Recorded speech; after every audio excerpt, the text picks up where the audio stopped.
News nation की team पहुंच चुकी है। न्यूज नेशन की टीम वहां पर है जहां पे आपको F-16 लैंड करता हुआ नजर आएगा। टीवी स्क्रीन पे देखिए कि कितने तरीके से यहाँ पे सोनिक बूम की आवाज आपको नहीं आएगी, लेकिन F-16 की लैंडिंग को देखिए और कितने करीब से, लगभग यहाँ से 1 मील की दूरी है और F-16 4.5 generation multirole air superiority fighter plane land कर गया है इस एयरबेस में। और इस एयरबेस की खासियत यह है कि वो एयरबेस है जो समंदर के बेहद करीब है। ये वो एयरबेस है जो चाइना सी में पड़ता है। ये एयरबेस वो है जहां पे गुआम की अगर बात करें, जहां मिलिट्री एक्सेस मौजूद है, यूएस के, नेवी के भी, एयरफोर्स के भी, वो बेहद करीब है। तो ये वो जगह है जहां से आप देख सकते हैं। और दूसरे प्लेन को भी देख लीजिए एक के बाद एक। तो ये स्थिति है, ये है जंग की आहट, ये है जंग की सुगबुगाहट। और ये इस तरीके से हम कह रहे हैं कि समंदर हो या हवा, कभी भी यहाँ पे मौसम बदल जाता है। और देखिए F-16 लगभग आप अंदाजा लगाइए, इस लिहाज से, आवृत्ति से अंदाजा लगाइए कि 30 सेकंड के अंदर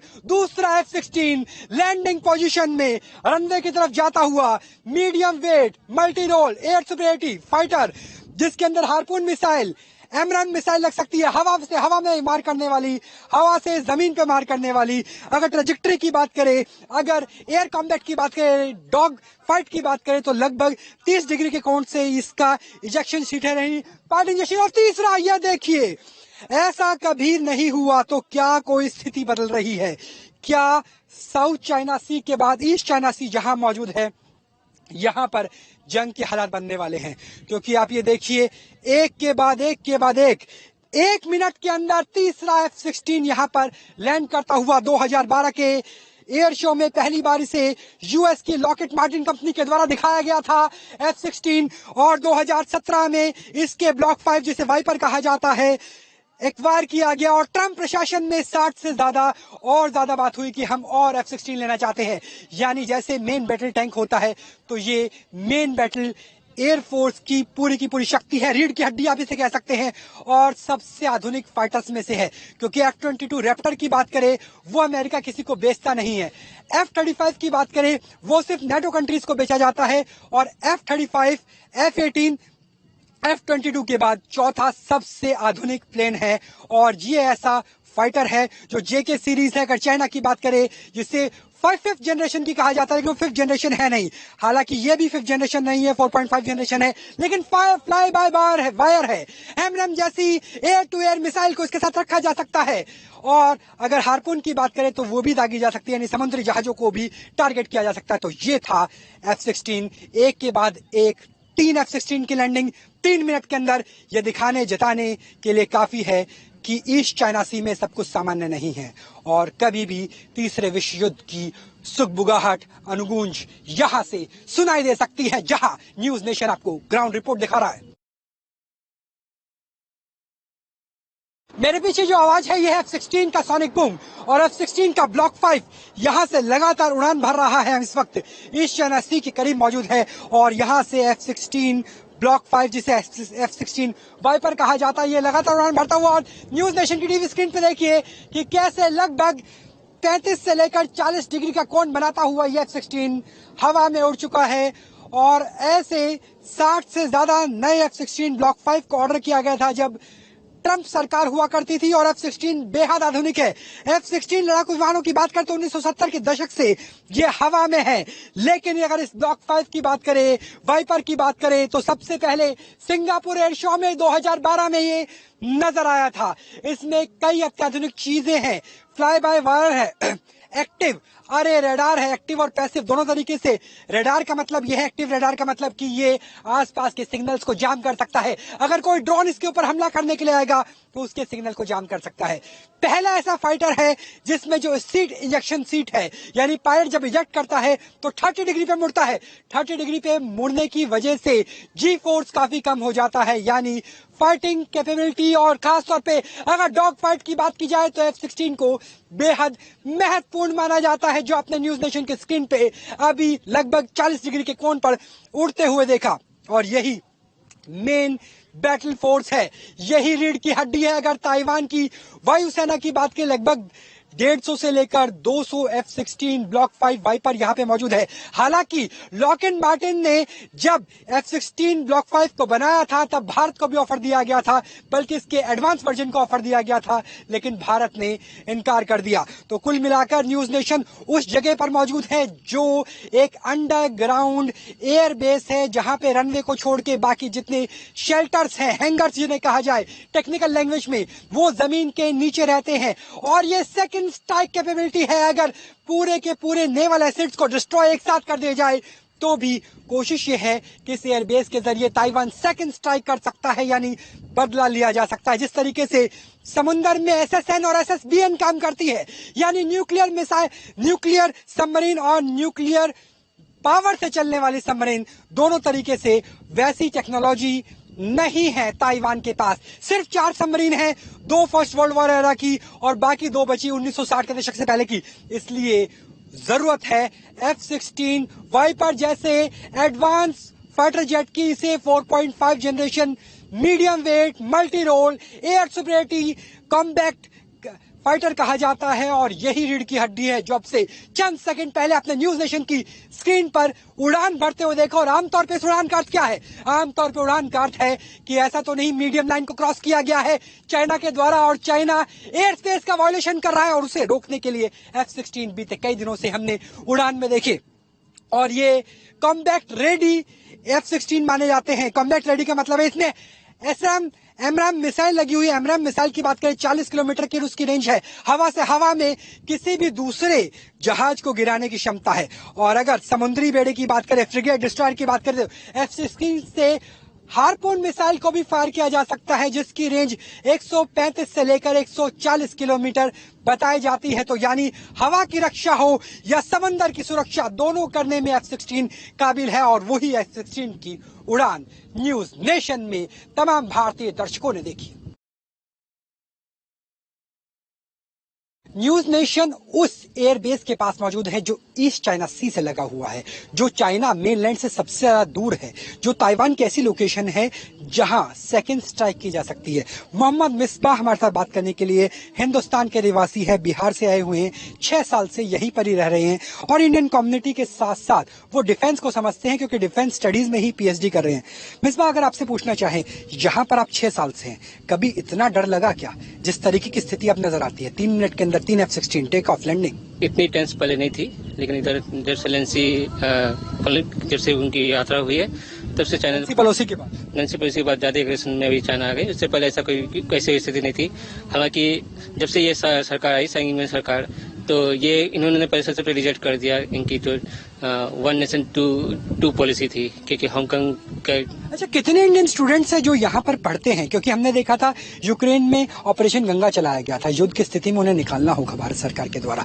आप कितने स्टूडेंट्स को जानते हैं? कितने टोटल स्टूडेंट्स हैं? किस फील्ड से हैं? क्या यहाँ भी मेडिकल ज्यादा है या इंजीनियरिंग ज्यादा है? यहाँ पे करीब 3000 स्टूडेंट्स हैं पूरे ताइवान में, और ज्यादातर जो सेक्टर्स है यहाँ पे इंजीनियरिंग के ज्यादातर हैं और मेडिकल थोड़े कम है। और यहाँ पे क्योंकि यहाँ पे अच्छा खासा स्कॉलरशिप मिल जाती है स्टूडेंट्स को, तो इस वजह से लोग यहाँ पे मूव करते हैं। तो यूक्रेन के और इसकी ज्योग्राफी में बहुत फर्क है, क्योंकि यूक्रेन का बॉर्डर यूरोप के 4 देशों से मिलती थी, लेकिन ताइवान एक आइलैंड है तो इसका बॉर्डर तो ऐसे नहीं मिलती है। लेकिन अगर ऐसी युद्ध की स्थिति होती है तो भारत सरकार के लिए बहुत ही चुनौतीपूर्ण होगा यहाँ से रेस्क्यू करना। इतनी आसान भी नहीं है कि जैसा चाइना सोचता है। अगर इस लिहाज से माने तो 2 करोड़ 30 लाख की आबादी है, उसमें से कम 1.5 करोड़ की आबादी ऐसी है जो रेडी टू कॉम्बैट जा सकती है, लड़ाई में जा सकती है। अच्छा, आप डिफेंस स्टडीज में PhD कर रहे हैं, आपको क्या लगता है, आपकी आकलन क्या है कि अगर किसी तरीके से चाइना ने अटैक किया तो कैसे डिफेंसिव रख पाएंगे? क्या लैंड माइंस, वाटर माइंस का इस्तेमाल करना पड़ेगा? क्योंकि 4 सबमरीन है, जिसमें से 2 तो सेकेंड वर्ल्ड वॉर एरा की है, 2 भी 40 साल 50 साल पुरानी हो चुकी है। एयरक्राफ्ट कैरियर है नहीं, SSBN है नहीं, न्यूक्लियर मिसाइल्स है नहीं, F-16 के अलावा कुछ और है नहीं। और यहाँ हम देख सकते हैं कि सोनिक बूम, लगातार जो पीछे से आवाज आ रही है, दरअसल सोनिक बूम है। जो हम F-16 वाइपर की बात कर रहे हैं वो लगातार उड़ान भर रहे हैं। आप विजुअल दिखाते रहिए संजय जी, और हमें तेज बोलना होगा क्योंकि ये बहुत तेजी से सोनिक बूम है और हम जब से यहाँ पहुंचे हैं लगातार हो रहा है। तो कैसे लड़ाई में लड़ पाएंगे ताइवान? मैं ये कहूँगा हौसले बुलंद है यहाँ के नागरिकों के। इतनी आसान नहीं, अगर सबमरीन नहीं भी है और इनकी अगर आर्मी छोटी भी है, लेकिन हौसले बुलंद है। तो अमेरिका का पूरा सहयोग है, जापान का पूरा सहयोग है, दक्षिण कोरिया का पूरा सहयोग है। तो इतना आसान नहीं होगा चाइना के लिए कि यहाँ पे इन पे काबू किया जा सकता है। तो यहाँ फाइट बैक मिलेगी, जैसे ताइवान उसी तरह से देगा जैसे यूक्रेन दे रहा है पिछले 7-8 महीने से। जैसे यूक्रेन दे रहा है तो वैसा ही क्या फाइट यहाँ भी देखने को तो मिले। देखिए आसमान में उड़ता हुआ F-16 किस तरीके से आंखों से ओझल होता हुआ नजर आता है और पीछे जो रह जाता है वो है सोनिक बूम, क्योंकि इसकी रफ्तार की बात करें ध्वनि की गति से लगभग 2 गुनी रफ्तार से चलता है, माक 2 की रफ्तार से चलता है ये प्लेन। और ये शक्ति ये दिखाने के लिए काफी है कि यूक्रेन की तरह ताइवान भी हार नहीं मानने वाला। और जैसे कि पुरानी कहावत है, जंग में कागजी अफराद से क्या लड़ते हैं, क्या होता है, हौसले लड़ते हैं तादाद से क्या होता है। तो कागजी अफराद में भले ही कागज का बादशाह ड्रैगन नजर आता हो, चाइना नजर आता हो, लेकिन हौसले ताइवान और ताइवान की जनता के बुलंद है, क्योंकि वो लोकतंत्र के लिए लड़ रहे हैं, प्रजातंत्र के लिए लड़ रहे हैं, अपनी आजादी के लिए संघर्षरत है।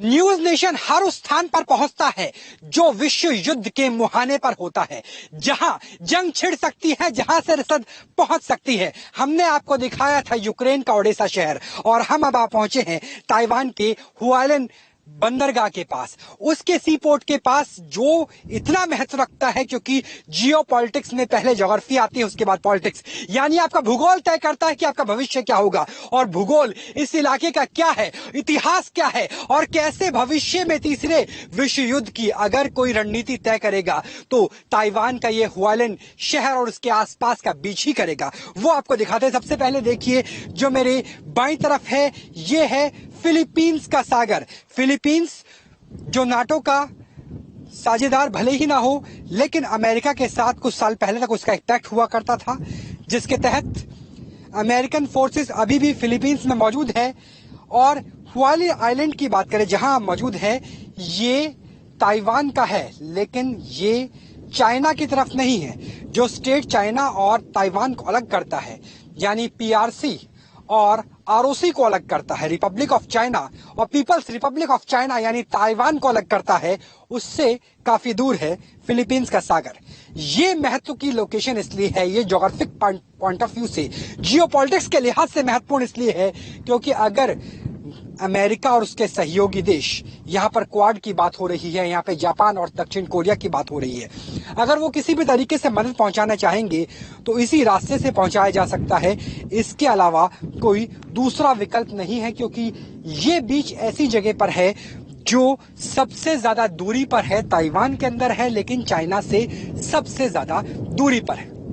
जो मेरे दूसरी तरफ आपको नजर आएगा, ये है ईस्ट चाइना सी। ईस्ट चाइना सी जहां पर जापान है, ईस्ट चाइना सी जहां जापान का एक बहुत बड़ा नगर ओकिनावा है। ओकिनावा एक ऐसा बेस है जहां पर अमेरिकी नौसेना, अमेरिकी वायुसेना तैनात रहती है, और वहां से अगर इसकी दूरी की बात करें तो तकरीबन 600 किलोमीटर के आसपास है, यानी सिर्फ 600 किलोमीटर दूर अमेरिका का एक बहुत बड़ा नेवल और एयर बेस है, जहां से यहां तक मदद पहुंचाई जा सकती है। और हम भूगोल की बात क्यों कर रहे थे वो एक बार देख लीजिए यहाँ पे समंदर के किनारे कितने बड़े पहाड़ हैं। ये पहाड़ अपने आप में भौगोलिक क्षेत्र से इस इलाके को ऐसा अभेद दुर्ग बना देते हैं जहां पर चीन के द्वारा आक्रमण करना और पहुंचना बेहद मुश्किल नजर आता है, क्योंकि एक तरफ है ईस्ट चाइना सी, उसके आगे है प्रशांत महासागर, ईस्ट चाइना सी, फिलीपींस की सी, और ओकिनावा शहर जिसकी हमने बात की जापान की, जो यहाँ से जापान की जमीन भी ज्यादा दूरी पर नहीं है। वो इलाका इतना महत्वपूर्ण है क्योंकि एक तरफ पहाड़ है, पहाड़ की वजह से ये पूरे ताइवान के इलाके से कट जाता है, यानी अपने देश में भी ये कटा हुआ है। सिर्फ एक रेलवे लाइन है, एक एक्सप्रेस हाईवे है जिससे ये ताइपे से जुड़ता है। यानी अगर कभी हमला होता है, अगर हमला किया जाता है ताइपे पे और ताइपे को ढहाने की कोशिश की जाती है, तो भी ये वो ऐसी इलाका है जहां पर अमेरिका की मदद पहुंचाई जा सकती है। वो इलाका है जहां पर हो सकता है ताइपे में बैठी हुई लोकतांत्रिक सरकार, जो खुद को रिपब्लिक ऑफ चाइना कहते हैं, वो ताइपे को छोड़कर यहां पर पहुंच जाए। तो ये है इस इलाके का ज्योग्राफिकल महत्व। और ये इलाका इसलिए महत्वपूर्ण है क्योंकि जो पीछे हम देख रहे हैं ईस्ट चाइना सी, ये अभी आपको उफान पे नजर आएगा, लेकिन जैसे जैसे अक्टूबर का महीना आएगा वैसे वैसे लहरें मंद पड़ने लगेगी। और जिस तरीके से भारत पाकिस्तान की जंग में हुआ था, जब इंदिरा गांधी ने कहा था माणिक शाह से कि आप हमला कर दीजिए, उन्होंने कहा था अक्टूबर से पहले हो नहीं पाएगा, भूगोल हमारे साथ नहीं है क्योंकि ब्रह्मपुत्रा में बाढ़ रहती है। वही स्थिति यहां पर भी है। कहते हैं इतिहास कुछ नहीं बल्कि समय का पहिया है जो खुद को दोहराता है, और वही स्थिति हमें हुआईलैंड तट पे नजर आती है। ये ताइवान का है, लेकिन इसका इतिहास ऐसा है कि ये बदलता रहता है। दरअसल सबसे पहले ये पूरा का पूरा क्षेत्र स्पेनिश कंट्रोल में था, स्पेनिश साम्राज्य का हिस्सा था, क्योंकि स्पेन के लोगों को लगता था कि यहाँ सोना मिल सकता है। सोना नहीं मिला, स्पेन के लोग चले गए। तब क्वीन डायनेस्टी यानी क्वीन साम्राज्य चीन में था, और उन्होंने इस इलाके पे 1850 में आधिपत्य जमा लिया और इसे चीन का हिस्सा बना दिया। लेकिन इतिहास बहुत जल्दी बदल गया, क्योंकि जापान ने इस पर हमला किया और 1895 से लेकर 1945 तक ये पूरा का पूरा जो क्षेत्र है ये जापान के कंट्रोल में रहा। दूसरे विश्व युद्ध में यहाँ पे जापान का कंट्रोल था। 1945 से लेकर 1948 के बीच में यहाँ पर अमेरिकी नौसेना आ गई थी, और अमेरिका भी जानता था कि इस क्षेत्र का भौगोलिक महत्व क्या है, क्योंकि एक तरफ फिलीपींस का सागर है, दूसरी तरफ ईस्ट चाइना सी है, जापान का तट बेहद करीब है। जापान को उस वक्त हिरोशिमा और नागासाकी पे एटम बम का इस्तेमाल किया गया था, तो लिहाजा यहाँ पर 4 साल तक अमेरिका रहा। उसके बाद 1948-1949 में जो ताइवान है यानी डेमोक्रेसी, लोकतांत्रिक सत्ता यहाँ पे स्थापित हुई, और तब से ये ताइवान के कंट्रोल में है। दरअसल इस तट की दूरी चीन की मुख्य भूमि मेनलैंड चाइना से सबसे ज्यादा है, और यही वजह है कि इस पूरे के पूरे इलाके को कोशिश है कि अपने कंट्रोल में ही रखा जा सके। अपने कंट्रोल में रखने की कोशिश इस लिहाज से है क्योंकि जब हमने देखा था युद्ध यूक्रेन का, जब हमने देखा था यूक्रेन पर जब हमला किया गया 24 फरवरी को, उसके बाद सहायता नाटो कंट्री से, यूरोपियन यूनियन से पहुंची, क्योंकि लैंड बॉर्डर था। यूक्रेन और हंगरी की सीमा, पोलैंड की सीमा मिलती थी, वहां से हथियार पहुंच रहे थे। ताइवान के चारों तरफ से समंदर है, मदद पहुंचेगी कैसे? मदद सिर्फ यहां से पहुंच सकती है, और यही वजह है कि सामरिक लिहाज से यहाँ पर सबसे ज्यादा काम किया जा रहा है। मैं चाहूंगा कि मेरे वीडियो जर्नलिस्ट संजय एक बार दिखाने की कोशिश करे कि आपको वो जो दूर एक तैरता हुआ प्लेटफॉर्म नजर आएगा। दरअसल ये तैरता हुआ प्लेटफॉर्म एक आम प्लेटफॉर्म नहीं है, ये कोई लाइट हाउस नहीं है। दरअसल ये अत्याधुनिक सोनार है। सोनार जिस तरीके से हवाई जहाज को ट्रैक करने के लिए, ड्रोन्स यूएवी को ट्रैक करने के लिए जमीन के ऊपर रडार का इस्तेमाल किया जाता है, वैसे ही जब पानी के अंदर की बात हो, पानी के अंदर की हलचल को ट्रैक करने के लिए सोनार का इस्तेमाल किया जाता है। और ऐसे हो भी क्यों ना, क्योंकि ताइवान के पास सिर्फ 4 सबमरीन है, जिसमें से 2 तो ऐसी है जो सेकेंड वर्ल्ड वॉर की है, और 2 ऐसी है जो 1960 से पहले बनी हुई है। यानी मान के चलिए 70 साल 65 साल पुरानी 4 सबमरीन से ही ताइवान पूरा का पूरा चलता है। और यही वजह है कि जो ताइवान है उसके पास 4 है, जबकि SSN और SSBN यानी न्यूक्लियर पावर सबमरीन और न्यूक्लियर बैलिस्टिक मिसाइल वाली सबमरीन चीन के पास है, और 10 गुना से ज्यादा बड़े अंतर से है। और यही वजह है कि यहाँ पर लैंड माइन्स लगाई गई है। आपको जो ये तैरते हुए सिग्नल्स नजर आएंगे, दरअसल ये छोटी छोटी बोल्स हैं जो यहाँ पर उठा के रखी गई है, ताकि ताइवान के मछुआरों को यहाँ अगर कोई सैलानी यॉट पहुंचती है, हालांकि कोविड प्रोटोकॉल की वजह से और युद्ध के काले मंडराते बादलों की वजह से यहाँ पे पर्यटकों पर रोक लगाई हुई है, लेकिन कोई मछुआरा ऐसा ना हो कि इस इलाके में आ जाए।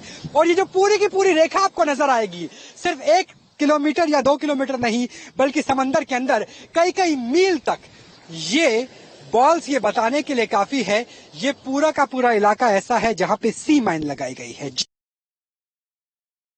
भारत की तरह हर एक देश के पास न्यूक्लियर ट्राइडेंट हो, यह संभव तो नहीं। यानी एटम बम होना जमीन, आसमान और समंदर के नीचे से, यानी पनडुब्बी SSBN के जरिए आप सेकंड स्ट्राइक कैपेबिलिटी रख सके, ये संभव नहीं है। ऐसे में क्या कर सकते हैं? ऐसे में एक ऐसा एयरबेस बना सकते हैं जो पहाड़ के अंदर हो, और ऐसे ही एक एयरबेस के पास हम मौजूद है। ये एयरबेस है ताइवान का, और यहाँ पर एक साथ 200 लड़ाकू जहाजों को रखा जा सकता सकता है। और यहाँ जो जहाज रखे गए हैं उसमें पुराने मिग 2000 तो है ही, लेकिन 2017-18 में इंडक्ट किए गए सबसे एडवांस F-16 ब्लॉक 5 F-16V यानी F-16 वाइपर की बात कर रहे हैं, वो भी इस एयरबेस के अंदर ही मौजूद है। इस एयरबेस को पहाड़ के अंदर बनाया गया है। इस एयरबेस को बनाने के पीछे जो तकनीक है उसे कहा जाता है CIWN। CIWN का मतलब है क्लोज इन वेपन सिस्टम, यानी वेपन सिस्टम ऐसा जो आच्छादित हो, जहां पर मिसाइल का असर ना हो पाए। और आप देखिए जो हैंगर आपको दो नजर आ रहे होंगे, उन हैंगर के अंदर ही F-16 वाइपर को रखा गया है। और उन हैंगरों के ऊपर भी एक मिट्टी की मोटी परत है। यहाँ पे कई ऐसे ब्लास्ट रेजिस्टेंस लगाए गए हैं जिससे जो अंडरग्राउंड शेल्टर्स हैं, जो अंडरग्राउंड हैंगर्स हैं, वहां पर 200 से ज्यादा हवाई जहाजों को रखा जा सके। अगर पूरे के पूरे एयरबेस की बात करें, 28 एकड़ का ये पूरा एयरबेस है। इसे बनाने में $27 बिलियन खर्च हुए थे। और $27 बिलियन हम बात कर रहे हैं 1987 से लेकर 1993 के बीच। इससे आधी रकम भारत ने मांगी थी IMF से जब 1991 में आर्थिक संकट आया था और उसके बाद LPG यानी भूमंडलीकरण की शुरुआत हिंदुस्तान के अंदर हुई थी। तो बहुत बड़ी रकम है, $27 बिलियन। और तब इस एयरबेस की स्थापना की गई थी। और इस एयरबेस की स्थापना करने के पीछे जो वजह है वो बिल्कुल साफ है। वजह यह है कि इस एयरबेस को इस लिहाज से बनाया गया है कि सेकंड स्ट्राइक कैपेबिलिटी बनी रहे। अगर एक बार न्यूट्रलाइज कर दिए जाते हैं तमाम सामरिक लिहाज से महत्वपूर्ण क्षेत्र, रणनीतिक क्षेत्र, नेवल बेस, एयरबेस, तो भी कम से कम ये एक एयरबेस रहेगा जिसके जरिए हमला किया जा सकता है, जिसके जरिए जवाब दिया जा सकता है चीन को। और इसी एयरबेस को सबसे ज्यादा अत्याधुनिक माना जाता है। इस एयरबेस का सामरिक महत्व तो है ही, लेकिन साथ में महत्व है इसका रणनीतिक भी, भौगोलिक भी। क्योंकि सामने जो आपको यहाँ नजर आएगा ये एक सागर है। ये सागर है ईस्ट चाइना सी की। अगर ईस्ट चाइना सी की बात करें तो ईस्ट चाइना सी के उस पार जापान है, उस पार गुआम का एक बहुत बड़ा नेवल और एयरबेस है। और उस पार जो है वो है दक्षिण कोरिया भी। दक्षिण कोरिया जिस वक्त आपको न्यूज नेशन यहां से ग्राउंड रिपोर्ट दिखा रहा है, तब फ्रीडम शील्ड एक बहुत बड़ी नेवल और एयर एक्सरसाइज चल रही है साउथ कोरिया और अमेरिका के बीच में। और इस एक्सरसाइज के निशाने पर भी रेड आर्मी है, इसके निशाने पर भी चाइना है। क्योंकि फ्रीडम शील्ड का अर्थ ही है कि लोकतांत्रिक प्रजातांत्रिक शक्तियों की सुरक्षा की जाएगी, उनकी आजादी की सुरक्षा की जाएगी। और यकीन मानिए जो फ्रीडम शील्ड एक्सरसाइज इस वक्त जहां हम ग्राउंड जीरो पे मौजूद है, यहां से चंद समुद्री मील के उस पार साउथ कोरिया के पास चल रही है, वो महत्वपूर्ण इसलिए है कि 2017 के बाद ऐसी कोई एक्सरसाइज, ऐसी कोई एयर एक्सरसाइज दोनों देशों के बीच में हुई नहीं है। और इसी वजह से जो चियान एयरबेस है, शियाशन एयरबेस है, ये महत्वपूर्ण हो जाता है। ये महत्वपूर्ण इस लिहाज से हो जाता है क्योंकि ये जो नेवल एक्सरसाइज चल रही है, फ्रीडम शील्ड, जो ब्लैक पिच एक्सरसाइज चल रही है ऑस्ट्रेलिया के अंदर, वो इस लिहाज से की जा रही है कि अगर चाइना हमला करता है तो इस एयर बेस के जरिए air support, naval support quad कंट्रियों के द्वारा, अमेरिका के करीबी देशों के द्वारा पहुंचाया जा सकता है। और ये अकेला एयर बेस है जो पहाड़ के अंदर है। ये ऐसा एयर बेस है जहां एक तरफ जापान का सागर है, एक तरफ ऐसा क्षेत्र है जो पूरा का पूरा अमेरिका के कंट्रोल पे है और दूसरी तरफ पहाड़ है, ताकि अगर एक बार नेवल एसिड्स, एयर एसिड्स को न्यूट्रलाइज कर दिया जाता है तो भी सेकंड स्ट्राइक कैपेबिलिटी, जी हां, दूसरी बार करारा प्रहार करने की कैपेबिलिटी ताइवान के पास रहे। और ये वो एयरबेस है जहां पर F-16 भी है। ये वो एयरबेस है जहां पे F-16 मिराज है, यानी पूरी की पूरी अगर एयर एसिड्स की बात करें तो ताइवान की असल हवाई शक्ति इसी एयरबेस के अंदर मौजूद है। और यहां मौजूद है न्यूज नेशन।